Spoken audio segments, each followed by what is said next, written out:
La sección de Ciencias Naturales de nuestra Academia consideró oportuno que de los temas científicos y técnicos de actualidad esos temas fuesen tratados en reuniones relativamente cortas, breves, y por aquellos académicos más cercanos a ese tema, con el fin de que todos los demás pudiéramos llegar a alcanzar un grado de conocimiento suficiente para poder opinar al respecto de temas especialmente conflictivos. El primer tema que se ha planteado en nuestra sección para este tipo de reuniones es el fracking. Ahí tenéis, descrita. En castellano se traduce por fracturación hidráulica, pero yo incidiré en que tras la palabra fracking hay más de la fracturación hidráulica, hay una acidificación, unos componentes químicos más que pueden entrar, etcétera. De manera que yo digo que es de antemano una técnica relativamente nueva de extracción de gas natural y petróleo, sobre la que nos vamos a centrar en la técnica y en la problemática ecológica. El tema es un tema que se trata mucho en la prensa diaria, en los medios de comunicación, pero de una manera siempre muy sesgada. Siempre se dice lo que dicen los ecologistas, pero prácticamente nunca se da la opinión de los científicos o de los técnicos, ¿no? De manera que hay un hueco necesario a cubrir. Informada la Junta Directiva de nuestra Academia que íbamos a celebrar en la sección esta reunión, propuso la Junta Directiva que se hiciera abierta para todos los académicos, lo cual nos lo agradecemos, y que se hiciera coincidente con un pleno. De manera que hoy estamos en esta primera reunión a título de experimental, ¿no? Para tratar el tema indicado, el fracking, que vamos a abordar dos académicos numerarios más cercanos a este tema. En primer lugar, yo voy a tratar sobre los aspectos generales de la génesis y prospección del petróleo, una descripción detallada de la técnica actual y la técnica anterior, qué significa el fracking, cuál es el cambio de este fracking, ¿no? Y voy a dedicarle también unos minutos a ver la incidencia que ha tenido el uso de esta técnica en la economía mundial y en el campo energético en general, que es realmente importante. A continuación, mi compañero Antonio Cendrero va a tratar sobre los problemas que plantea el uso de esta técnica, del fracking, desde el punto de vista del respeto al medio ambiente, y también va a valorar el contenido de un documento que el organismo de coordinación de las academias europeas, la Academia de Ciencias Europeas, la EASAC, nos ha enviado a nuestra academia con el fin de que podamos informar. No pretendemos que en esta reunión se salga con un convencimiento sobre la oportunidad de usar esta técnica o de prohibir su uso, sino simplemente que tengamos todos una información básica neutral que posibilite a cada uno de nosotros tomar, en su caso, una postura con fundamento. Nuestra intención como ponentes, ante Antonio y mía, es que entre las dos intervenciones no superemos los 30 minutos y que a partir de terminar de hablar tengamos un diálogo abierto y que nosotros podamos contestar hasta que nuestras posibilidades lo permitan. Tampoco somos los grandes especialistas. Bien, comenzamos entonces. Vamos a comenzar recordando cosas. Cuando se estudiaba, bien en bachiller o bien en la carrera, el origen del petróleo, se salían estas tres palabras: roca madre, migración, roca almacén, y se decía que la roca madre era la roca en la que se formaba el petróleo.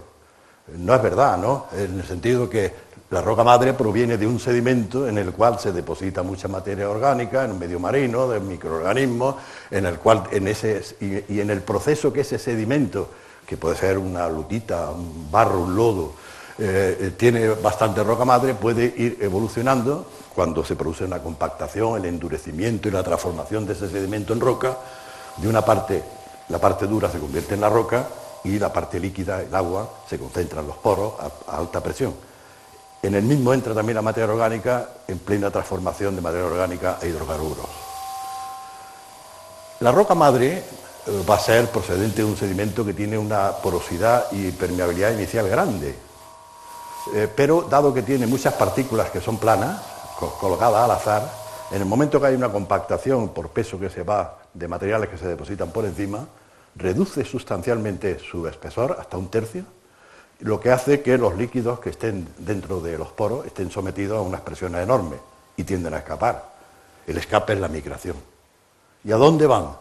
A rocas en las que el sedimento previo fuera de bolitas, de partículas duras, en la que la porosidad apenas se disminuya con este proceso de compactación.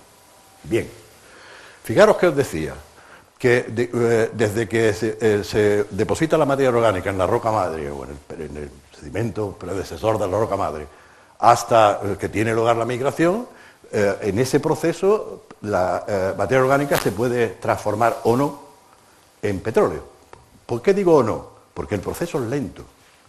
Y a veces la migración se produce muy pronto, porque ha habido un enterramiento, muchos depósitos rápidos, y se produce antes de tiempo. Entonces todo el petróleo queda dentro de la roca madre. Este es un tema que me interesa mucho que conservemos enseguida. Segunda parte. ¿Cómo se hace la prospección del petróleo? La prospección clásica y moderna, ¿eh? Aquí no cambia mucho, ¿no? Vamos a tener un estudio geológico de una región en la cual se van a localizar posibles rocas madres. Estos sí son rocas, son antiguas, pero toda roca madre, aunque haya habido una migración muy importante, siempre le quedan restos de materia orgánica en forma de hidrocarburos, transformada en forma de hidrocarburos, que nos permite el afirmar que puede haber sido roca madre, que es una roca marina, de medios donde haya bastante vida, por tanto aireado, y donde se pueda haber producido esa acumulación de materia. Hay que buscar rocas almacén, ¿no? O sea, rocas almacén, entendiendo como tales las rocas que tengan una porosidad elevada. Luego, enseguida vamos a ver ejemplos con fotos de ellas, ¿no? Y también hay que buscar trampas. Atención que la palabra trampa en petróleo incluye una trampa, entre comillas, del lenguaje.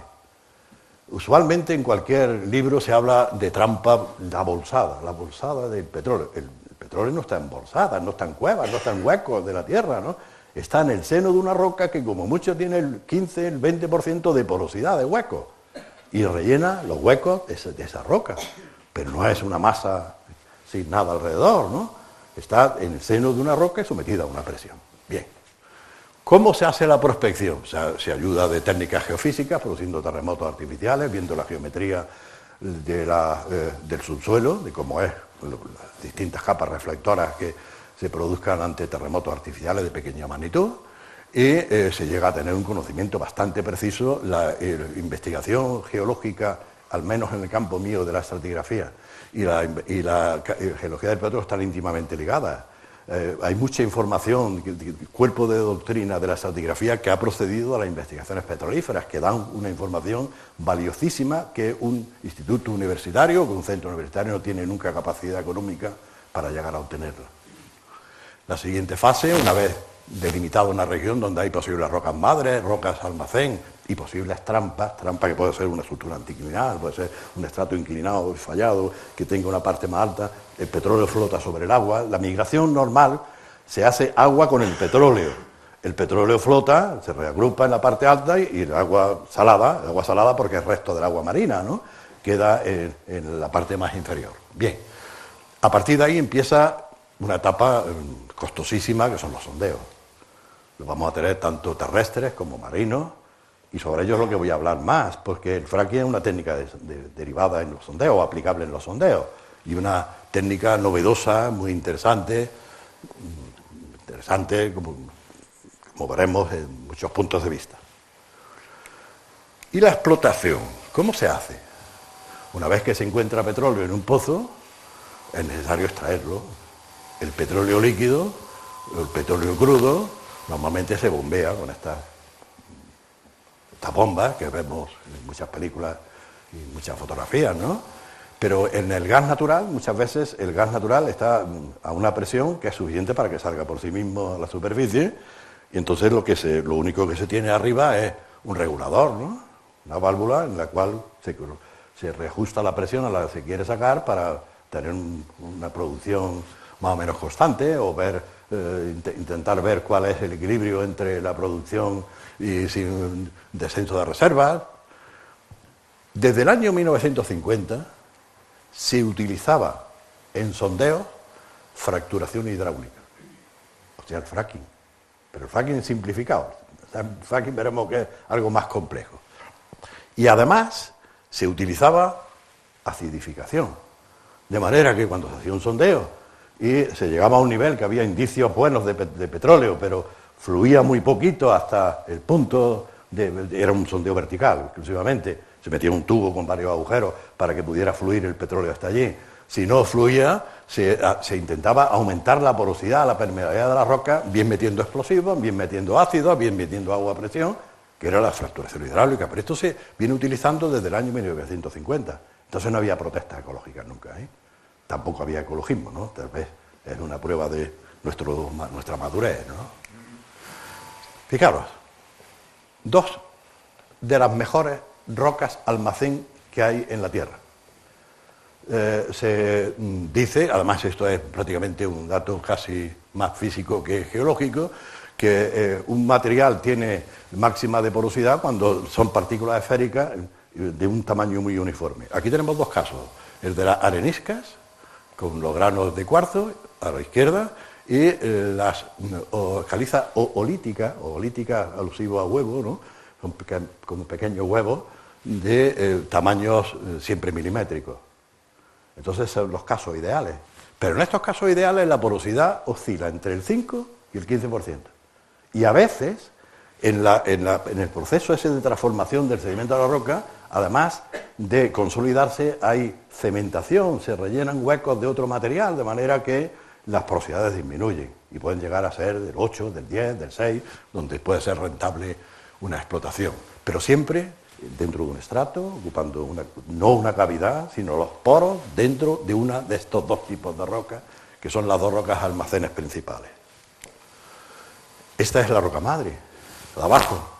De manera que esa roca madre nosotros la podemos manejar, es una lutita, es un material detrítico fino, de tamaños por debajo de un 16avo de milímetro, las partículas, dominando los minerales del grupo de las arcillas, y con un color negro debido a la materia orgánica, al contenido de materia orgánica, que en la superficie se oxida. A la mano sería esta la muestra, microscopio electrónico esta, que se ve en las superficies alabeadas precisamente de las micas. Pero esta roca, que originariamente yo decía que era la roca madre, que era porosa y permeable, permitía la circulación, aquí ya no. Aquí es absolutamente impermeable. Ha perdido 2/3 de su volumen, ha expulsado el agua que tenía, ha reducido los poros y la roca se comporta como impermeable. Es la roca que vamos a aludir bastante a ella, que es lo que en castellano se llama una lutita compactada o pizarra, en inglés tiene un nombre propio, que es shale. Vamos a ver los sondeos. Primero unas fotos bonitas de sondeo. Lo hay en tierra, como estamos viendo aquí, o aquí, en varias posiciones. Lo hay en plataformas fijas sujetas al fondo del mar, lógicamente en mares muy someros, máximo 200 metros de profundidad, algunas más excepcionalmente, o la hay, aquí volvemos a tener otra, pero en condiciones extremas, casi polares, de plataforma fija al fondo, o en barcos posicionados dinámicamente. Esto es muy interesante. ¿Qué es un barco posicionado dinámicamente? Pues teóricamente es muy sencillo, yo se lo explico a mis alumnos de una manera muy simple. Es un barco en el cual hay tiene unos sensores acústicos en el fondo del mar que emiten una señal, y a partir de esas señales el barco está siempre trabajando con la proa al norte y la popa al sur. Y el barco tiene motores perpendiculares, norte, sur, este, oeste, y se compensan los movimientos para compensar todos los desplazamientos. El barco está siempre en la misma posición. Fijaros que la tecnología ha avanzado tanto, en el mundo del petróleo la tecnología es impresionante. Se tiene ya una precisión realmente asombrosa. Este barco es el que ha hecho el sondeo en Canarias, el mismo. Tiene su nombre ahí, Roman Renaissance, ¿no? Y ese barco se ha ido a otro sitio a hacer otro sondeo. Pero si ese barco vuelve dentro de 10 años allí, se puede colocar exactamente en el mismo sitio, empezar a lanzar tubos hasta llegar al fondo marino, con un pequeño batiscafo chiquitito le introduce en el agujero y sigue perforando o reperfora lo que tenía de antes. De manera que la técnica es una técnica muy, muy, muy, muy cuidada. Pero fijaros, un sondeo es exactamente igual, sea en tierra, en una plataforma fija o en un barco, ¿no? Lo que hay es un equipo que baja, que sube, que perfora, que hace el agujero y que después hay que trabajarlo. Fijaros, en un sondeo, una de las cosas más importantes, fijaros, atención aquí entramos en materia. Vamos a distinguir dos tipos de sondeo. Uno, yo llamo pozo convencional, en que es un sondeo, una acumulación de petróleo o de gas en las partes altas de una estructura, una roca porosa, está de este color, de manera que a partir de un tubo central se intenta extraer el petróleo que hay ahí cerquita. Que no hay producción suficiente, se puede introducir o bien ácidos para quitar un poquito cementos para que se puedan aprender a agrandar la porosidad, o pequeñas explosiones. Estamos hablando de la tubería de un sondeo, la tubería que entra hasta el final del sondeo, veremos que son diversos diámetros, pero la del diámetro de abajo es unos 7-8 centímetros, estamos hablando de tuberías realmente pequeñas, cortas. Bien, ese es lo que llamamos un pozo convencional, el de siempre. Y aquí empezamos ya con lo novedoso. Fijaros, la técnica está tan perfeccionada que unas tuberías, los tubos individualmente tienen 9 metros cada uno, de manera que hay muchos tubos de 9 metros hasta llegar a 2.000, a 100.000, a 5.000 o 6.000 metros de profundidad, pero esos tubos, que aparentemente son muy rígidos, son tubos, he dicho, de 9 metros, podemos hacerles girar un grado cada grado del ángulo, ¿no? Es muy poquito lo que se varía, pero con 90 metros, o 900 metros, podemos girar 90 grados. Y atención que entonces lo que tenemos es un sondeo, que a partir de aquí lo podemos desviar 90 grados y empezar con un sondeo completamente horizontal. Y otro por aquí, completamente horizontal. Y incluso más, lo que queramos.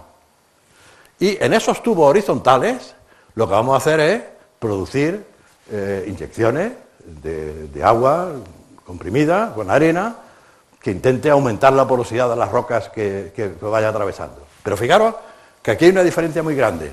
Aquí olvidamos la roca almacén, ¿no? Lo que se intenta aquí es extraer el petróleo directamente en la roca madre, directamente. Y se necesita tener más porosidad, llegar a tener un 5, un 7, un 8% de la porosidad total de la roca, ¿no? Para poder extraer, especialmente en este caso, gas. De ahí que vamos a partir de este momento a utilizar la nomenclatura que se puede ver generalmente aceptada, que es, vamos a llamar a este pozo no convencional y gas no convencional, y a este gas convencional. De manera que en todas las estadísticas actualmente se van a plantear producciones de petróleo convencional y no convencional, de gas convencional, no convencional.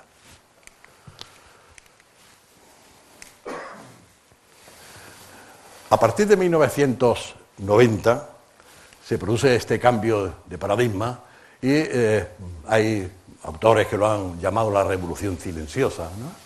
Consiste en trabajar con pozos que se pueden desviar hasta poder perforar horizontalmente. Horizontalmente se considera que la distancia máxima para que sea rentable son 2 kilómetros en la horizontal, pero en la horizontal en un sentido, pero también se puede hacer en otro sentido, de manera que se puede ir haciendo agujeros en distintos sentidos, produciendo con estas fracturaciones hidráulicas el aumento de porosidad de la roca para que migre el gas, o en su caso el petróleo, hasta la tubería que viene por aquí y extraerlo en superficie. Ya estamos acercándonos al término fracking de los periódicos. Ya sí que nos estamos acercando. Fijaros que en definitiva estamos hablando de desvío de sondeo, son perforaciones horizontales en el seno de una roca madre y fracturación hidráulica, por bombardeo de agua con arena, algunos productos químicos y la acidificación. Se utiliza especialmente en 1990. Decía antes, insisto ahora, que en todo sondeo, en todos los sondeos de petróleo hay que planificar, entubar diversas veces. ¿Cómo se hace? Pues empezando perforando con triconos muy grandes, muy anchos, metiendo un tubo un poquito más estrecho que esos triconos, bajar de diámetro, y en un sondeo normalmente, sondeos que sean a 3.000-4.000 metros, lo que vamos a tener, como estamos viendo aquí, una tubería en la parte más alta, otra tubería en la parte segunda, pero todas estas tuberías, todas van hacia arriba, ¿no? O sea, todas las tuberías de lo que es entubamiento, aquí están concéntricas, de manera que si cortáramos la sección lo que tendríamos era esto, ¿no? Ahí están las tres, una detrás de otra, y en medio que hay cemento. Fijaros que todos los acuíferos que se vayan a cortar con un sondeo profundo, todos quedan aislados, de manera que no pueden entrar teniendo una barrera de 3, 4 o 5 tuberías con cemento a su alrededor, ¿no? De manera que entonces vamos a definir el término fracking con el concepto actual. Sería un sondeo desviado hasta la horizontal, en el seno de una roca madre, fundamentalmente en una roca madre. Ahora diré que hay excepciones, ¿no? Y a partir del cual se aplican técnicas de fracturación hidráulica muy cercanas una a otra para aumentar la porosidad y la permeabilidad que faciliten la expulsión del gas natural retenido en ella. Esa es la técnica. Esa es la técnica. Un sondeo horizontal en el cual se provoca un aumento artificial de la porosidad, de la permeabilidad de los materiales que están alrededor de la tubería, pero ese aumento se hace en un sector de pocos metros, ¿no? Como mucho algunas decenas de metros en espesor, ¿no? No se hace en una superficie como se ve en algunos esquemas, que se ve un esquema de la superficie de la Tierra, unas grietas que llegan desde arriba hasta el fondo, ¿no? Hasta prácticamente el centro de la Tierra, ¿no?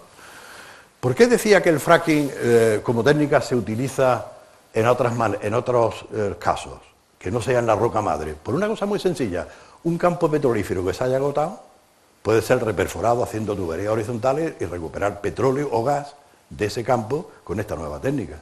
Segunda posibilidad, en un campo de una cuenca carbonífera con niveles de carbón, donde hay grisú, se puede hacer una técnica de este tipo, recuperar el grisú, evitar el peligro de la minería subterránea con el grisú y utilizarlo como combustible, ¿no? Este sería un esquema de una plataforma petrolífera. Fijaros que hay dos. De cada una de ellas se pueden hacer 6 sondeos en direcciones distintas y cubren una superficie, en la superficie de arriba es pequeña, pero con los desvíos correspondientes se pueden alcanzar áreas bastante amplias, de 2 kilómetros en cualquier sentido, de manera que podemos tener hasta 16 kilómetros cuadrados ocupados con 2 sondeos de este tipo, ¿no? Aquí tengo una estadística hecha en Argentina con títulos muy curiosos, de que somos los principales, de la producción en el año 2013, que es la última que es disponible, de petróleo por la técnica del fracking a la derecha, y lo que tenemos aquí es lo que se llama gas shale. Shale era la pizarra, esa roca madre que veíamos. Y aquí es, aquí es lo que son, aquí las reservas, aquí la producción. Fijaros que en esta estadística, que la vamos a ver también en otras y en esta propaganda, los países que están en cabeza son Rusia, China, Estados Unidos, Argentina, pero Argentina muy teóricamente. Yacimientos importantes en producción no tiene el famoso de Vaca Vieja, que fue motivo del recurso contra Repsol, y que actualmente está sin ponerse en producción ni intentar hacerlo, porque con la bajada del petróleo la técnica del fracking prácticamente ahora mismo no se usa. Técnica del fracking, al menos la técnica del fracking se usa cuando está la instalación hecha, ¿no? Pero no se hacen sondeos pensando en hacer fracking, ¿no? En definitiva, los países, atención que esto es interesante, los países que más han crecido en consumo de energía propia por uso del fracking son Estados Unidos, China, Argelia, pero sobre todo Estados Unidos, China, que no están en la OPEP y que pueden controlar el precio del petróleo mundial. Y voy a terminar enseguida. Aquí tenemos un gráfico, tal como se prevé que pueda ser la producción de energía a partir de hidrocarburos en los Estados Unidos hasta el año 2040. El futuro de los Estados Unidos está en que más de la mitad de la producción de energía a partir de hidrocarburos sea a partir de técnicas del fracking sobre pizarra. Pero también lo hay en este color, las que son de recuperación de antiguos campos petrolíferos que están agotados, o incluso la de carbón también está por aquí señalada, ¿no? Los precios contribuyen. Fijaros que esta estadística es la del precio de la variación del precio del petróleo. Vamos a tener que los países que están marcados en rojo por arriba son deficitarios en la venta de su petróleo. Hay un valor de cada país contando los impuestos que cobra el país en la producción, que hace que algunos de los países estén vendiendo el petróleo ganando mucho menos de lo que esperaban. Solamente tenemos, fijaros aquí, que solamente están de los países de la OPEP, Omán, Kuwait, a un lado y a otro, son los mismos, ¿no? Y que cuando baja más el precio todavía, pues como ha habido esta caída tan espectacular, pues se nos quedan prácticamente todos fuera. Pero los que quedan fuera definitivamente, pero por abajo, son Estados Unidos, China y Rusia. De manera que esto sí que tiene una producción masiva, ¿no? Aquí tenemos el mínimo de petróleo del año, ¿no? Y con esta última que termino, esta es en el folleto que ha enviado la ESAC, es un gráfico de la Agencia Internacional de Energía, en la que se ven o se deducen por datos geológicos dónde estarían las posibles áreas donde se pudieran obtener cantidades importantes de gas natural utilizando el sistema de fracking en el conjunto de Europa. A partir de ahora pasamos a los aspectos ecológicos. Tiene la palabra Antonio. Gracias, Juan Antonio. Una cosa, aquí no es que Juan Antonio esté a favor de que se ponga en práctica la técnica del fracking y que yo esté en contra, sino que nos toca presentar aspectos distintos. Entonces yo lo que voy a tratar de hacer muy rápidamente es poner encima de la mesa las principales objeciones que se han presentado ante el uso de esa técnica. Y la esencia está ahí. Bueno, ya ha descrito Juan Antonio en qué consiste la técnica y se dice que eso que puede dar lugar a fugas y contaminación de acuíferos situados por encima, y también se argumenta, y en todos los casos estos argumentos tienen alguna razón, que la técnica requiere un gran consumo de agua, que puede representar una competencia importante con otros tipos de usos que se estiman prioritarios, y que implicaría la purificación y eliminación de contaminantes que se emplean en la técnica, implicaría unos costos altos. Bien, este es más o menos el esquema que presentaba Juan Antonio, y este es un esquema del tipo de los que plantean las personas o los grupos que están en contra de la utilización de la técnica. Esto es un caso de Brasil, donde hay en el estado de Santa Catarina, donde hay un par de acuíferos importantes, el acuífero Serra Geral y el acuífero Guaraní, el primero que se explota, el segundo que es potencialmente explotable. Como se plantean explotaciones en esta zona, se argumenta que hay un riesgo de contaminación de esos acuíferos que son importantes para la zona. Aquí se ilustra algo relacionado, un poco distinto que lo anterior. Hay unos sistemas de fracturas allí que hacen que se haya detectado en algunos casos que hay desde los acuíferos pérmicos, que son aguas con compuestos de azufre y otro tipo de compuestos, se han detectado sin necesidad de aplicación de la técnica, migraciones de contaminantes que afectan a los acuíferos superiores, y que la utilización de la técnica, en este y en otros casos que hay situaciones similares, pues podría dar lugar al deterioro o incluso inutilización de esos acuíferos.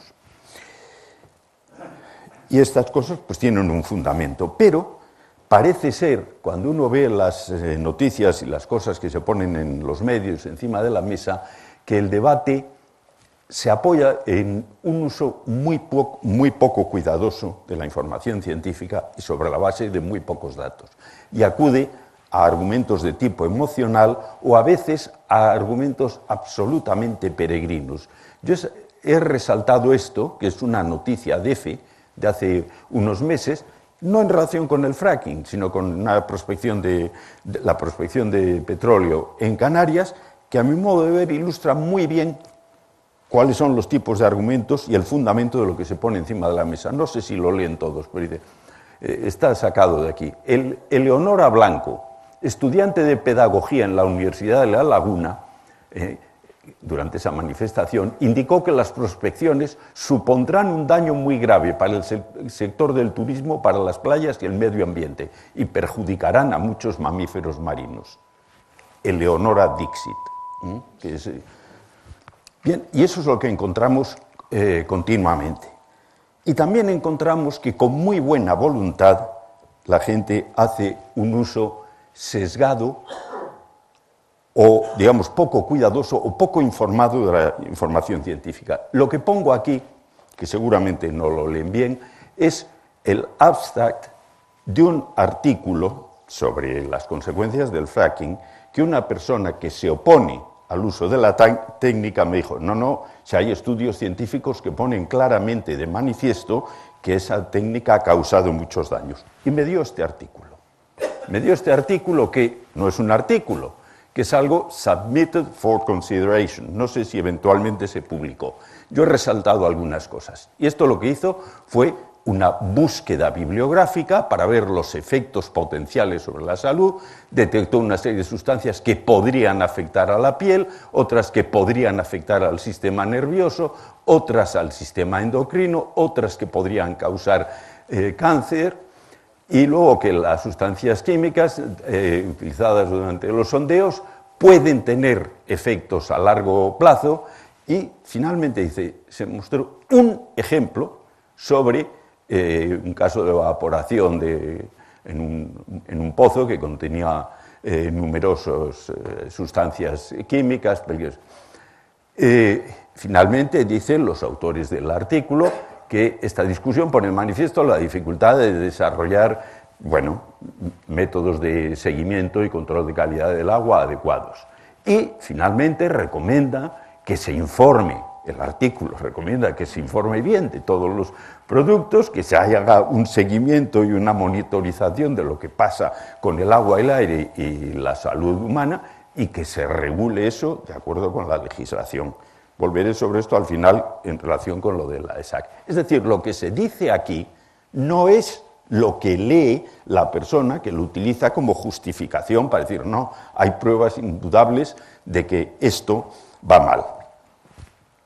Entonces, yo aquí he puesto, pero voy a pasar rápidamente para no alargarnos, en relación con este tema y con búsquedas que he hecho, pues de los puntos principales que son los inconvenientes que pueden derivarse de la aplicación del fracking, lo que podríamos decir, el argumento negativo de los que se oponen al uso de la técnica y el argumento de los que están a favor, que esto está extraído sobre todo de un informe que hizo el colegio o el consejo del Colegio de Ingenieros de Minas, no sé el nombre del organismo, aquí en España.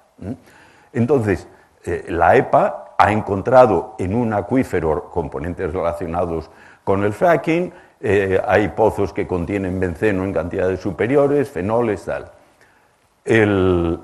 El argumento, un poco lo que decía Juan Antonio, el agua que se utiliza, la fracturación se hace a profundidades muy superiores, los sondeos están muy bien protegidos, la estanqueidad está asegurada, etc. Y probablemente ambas cosas son ciertas, es decir, lo que, desde luego, el sistema, por bueno y cuidadoso que sea, no va a ser foolproof. Esto es evidente. La actividad tiene graves efectos sobre el paisaje, la pérdida de suelos cultivables, y se presentan imágenes de explotaciones reales de fractura hidráulica, imágenes de lo que sería la aplicación de la técnica de fractura hidráulica de acuerdo con las líneas que ha indicado Juan Antonio hace un momento. Esto es una realidad pasada. ¿Será esto la realidad futura? Pues tal vez sí. Nuevamente, la actividad sísmica. Hay un estudio que relaciona esta técnica con aumento de la actividad sísmica en estos lugares. Lo que no se dice es aumento de cuál era la magnitud del aumento y cuál era la importancia de ese incremento. Y luego, nuevamente, pues que estas cosas se pueden abordar, no voy a entrar en el detalle, pero que hay técnicas para abordar y prevenir eso. Como en el caso anterior, pues supongo que en la mayoría de los casos sí, pero probablemente en todos no. La contribución al efecto invernadero. Pues claro, puede haber escapes de gas, etcétera, y de metano, sobre todo, y que ese metano contribuiría al efecto invernadero. Los que están a favor dicen, no, no, oiga, que esto es una pérdida y que si perdemos ese gas, perdemos dinero, luego somos los primeros interesados en que esto no se produzca. Bueno, luego volveré sobre esto. A mí me parece que no se aborda en relación con este problema en concreto lo que es el problema principal. El consumo de agua. Bueno, pues esto puede ser una competencia importante con otros usos. Nuevamente, el agua se reutiliza, se depura, la fracción no depurada se gestiona como residuo y algunas empresas ya han conseguido reutilizar el 100% del agua. En algunas tampoco se dice si es el 1%, si es el 90%, etc. Y otra serie de salvaguardas, repito, en las que no me voy a detener. Otros efectos sobre la salud. Bueno, no pude tener la referencia completa del artículo en esa revista, pero es que se ha determinado por parte de gente de la Universidad de Denver que las emisiones hacia la atmósfera podrían conllevar riesgo para la salud de las personas. Contienen hidrocarburos, y se han encontrado niveles peligrosos de radiación en algunos casos. Este riesgo, según los que están a favor, este sí que es un argumento peculiar, es muy bajo porque se trata de una radiactividad de tipo natural. Yo pensaba que los efectos tendrían que ver con la intensidad de la radiación, no con que sea natural o artificial. Si es natural y es muy intensa, pues será mala, y si es artificial y es un nivel de radiación pequeño, pues no será problema. Y algunos otros argumentos. Los planteamientos evidentes son muy opuestos y, digamos, lo que se puede concluir es que hay riesgos ambientales identificados. Yo no he logrado encontrar datos fiables, en un sentido o en otro, sobre la frecuencia en la que esos efectos negativos, que son reales, y que en algunos casos se han dado, la frecuencia con la que aparecen y, por tanto, cuál sería la probabilidad de que ocurran en el futuro. Es evidente que esto ha tenido resultados económicos interesantes, como ya ha señalado Juan Antonio, y uno se plantea si no es posible establecer un órgano regulador que controle esto y se asegure al máximo posible que esos efectos no se van a producir. Y si no sería suficiente garantía, unas evaluaciones de impacto ambiental previas, rigurosas, independientes, etcétera, que aborden los distintos puntos. Y si es sensato, a la vista de la información existente, que se decida en el nivel autonómico que se prohíbe la técnica. Si no, sería más adecuado hacer esto a nivel nacional. Por cierto, ayer precisamente me lo comentaba un compañero y amigo de Estados Unidos, que está ocurriendo exactamente lo mismo. Determinados estados deciden que en su estado no se aplica la técnica de fracking, igual que se ha hecho, por ejemplo, en el caso de Cantabria y alguna otra comunidad autónoma en España, pero me parece que con un fundamento muy parecido. Y esto nos lleva al documento, para terminar, al documento que antes mencionaba Juan Antonio, el documento de la EASAC, donde analizó tres cuestiones fundamentales que tienen que ver, por un lado, comparando las posibles consecuencias del fracking en Europa y en Estados Unidos, teniendo en cuenta que en Europa la densidad de población es mucho más alta y, unido a ello, los problemas relacionados con el uso del agua, el problema de las posibles fugas de metano y el problema de la aceptación pública o no de esta técnica. Y la conclusión es muy parecida a lo que acabo de decir antes. Básicamente, de que estas preocupaciones están justificadas, que las tres se pueden mitigar mediante el uso de las prácticas que ya se pueden poner en uso y una regulación adecuada, y que, bueno, que no hay un obstáculo insalvable para, a nivel europeo, aplicar este tipo de técnica. Y que, por supuesto, mientras no se hagan las perforaciones de carácter exploratorio, pues nos moveremos en un ámbito de suposiciones, de falta de información o de ignorancia. Y lo que, en resumen, tanto a Juan Antonio como a mí nos parecía bien, nos parecería interesante que se hiciera algo más profundo por gente que sepa más que nosotros sobre este tema, dentro auspiciado por la academia. Pero nos parecía importante que eso pues, se haga con tres condiciones. Que esté orientado el debate no a defender o a combatir la técnica, sino a aumentar el conocimiento, y que por lo tanto que se haga con gente experta, pro y en contra, pero experta en ambos casos. Que no nos olvidemos de que no tiene mucho sentido lo de centrarnos la discusión solo en el fracking sí o fracking no, porque habrá que considerar los pros y los contras de las otras alternativas y que se tengan muy en cuenta las incertidumbres, es decir, que no sea que no vengan a adoctrinarnos. Y digo un último tema en relación con esto, que a mí me parece que casi nunca se pone encima de la mesa, que tal vez sea la objeción principal a la utilización del fracking, que es seguir insistiendo en el uso de los combustibles fósiles como fuente principal de energía, con todo lo que eso lleva aparejado. Y que eso implicaría, muy especialmente con la situación de precios actuales, un retraso en el desarrollo de mejores procedimientos para utilizar las energías renovables, que es lo que puede tener más importancia a nivel global. Y, por supuesto, en relación con el fracking, las fugas de metano y su contribución al efecto invernadero, me da la impresión de que van a ser bastante menos importantes que la contribución al efecto invernadero que se derive de la utilización de ese gas o de ese petróleo que se utilice por medio de la técnica. Bueno, más o menos esto es lo que queríamos plantear.